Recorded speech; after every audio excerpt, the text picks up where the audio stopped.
Music is a language, and like any language, it has a written form. Notation gives musicians around the world a tool to communicate. A composer writes their piece with specific symbols, and if you can read music, you can understand it, decipher it, and ultimately play it. Understanding how to read music will take effort and time. But do you have to learn how to read? Well, in truth, no. Some incredible musicians never learned how to read music, preferring to play by ear. But they are mostly pop artists, and anybody who wants to learn an orchestral instrument should learn.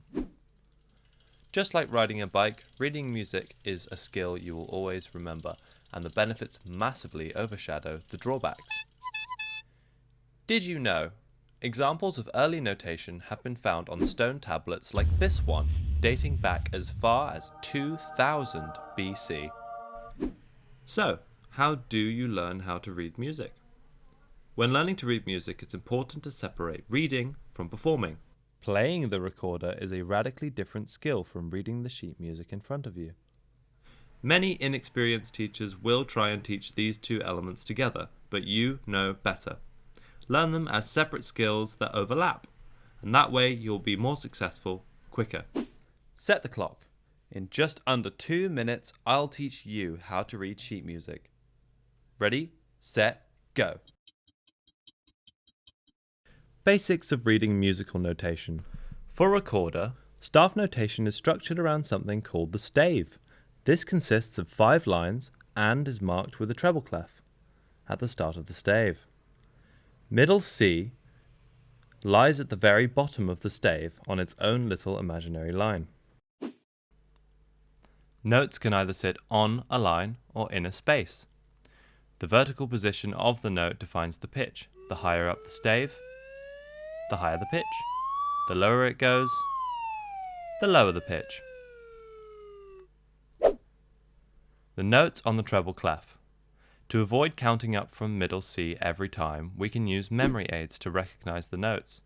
The 4 spaces on the treble staff spell out F-A-C-E, or face. The 5 lines of the treble staff are E, G, B, D, F. The acronyms for these are usually pretty rubbish, and we think it's much more fun to make up your own. Note lengths. How can you tell the length of a note? Well, that's easy. The shape of the note tells you how long to play it.